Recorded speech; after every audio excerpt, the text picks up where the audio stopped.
जियो writer Akhilesh Kashyap भैया जियो मतलब इस तरह से गाना आपने लिखा है ना बवाल लेवल के। आपसे जो उंगली उठता था ना वो उंगली नहीं उठा सकता कोई भाई।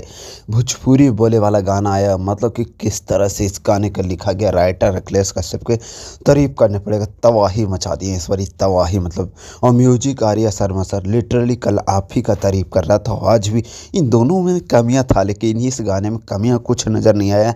और ग्लोबल म्यूजिक के जंक्शन के ये गाना है यार, ये इनका अखिलेश कश्यप के अपना चैनल पे गाना आता नहीं तो लिटरली बवाल मचा देता। हम पूर्ण फिल्म के लिए गाना था यार, लेकिन पता नहीं क्या चैनल पे प्रॉब्लम चल रहा है तो इसी वजह से ये गाना उस चैनल पे नहीं आया। तो गाना का ओवरऑल बात करते हैं तो गाना के वीडियो को पहले बात करते हैं। बाप रे बाप, वीडियो एकदम हाई क्वालिटी और बेस्ट वीडियो रखा गया। और डांस खेसारी लाल यादव के और श्वेता मेहरा के डांस, श्वेता मेहरा तो बहुत खूबसूरत और बहुत सेक्सी और बहुत बोल्ड लग रही है इस बार यार। और बहुत ज़बरदस्त उनका लुक नज़र आ रहा है और बेहतरीन लग रही है और बेहतरीन डांस कर रहे हैं। खेसारी लाल यादव और उनका केमिस्ट्री बहुत बहुत फाड़ू लग रहा है, बहुत ज़बरदस्त लग रहा है और मज़ा आ रहा है लिटरली यार। ये गाना तबाही मचा देगा।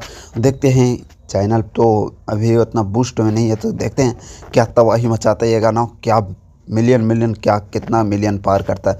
तो ओवरऑल मुझे गाना बहुत पसंद आया, म्यूजिक हो गया, लिरिक्स हो गया और आई मीन सब कुछ इस गाने में मुझे बेस्ट लगा, 100% बेस्ट लगा। एक चीज़ के इस गाने में मुझे कोई कमी नहीं लगा, ये चीज़ मैं मानने पड़ेगा। सो ज़्यादा कुछ नहीं बोलता हूँ, लंबा वीडियो हो गया। लव यू बाय, मिलता हूँ नेक्स्ट वीडियो के साथ। Love you bye.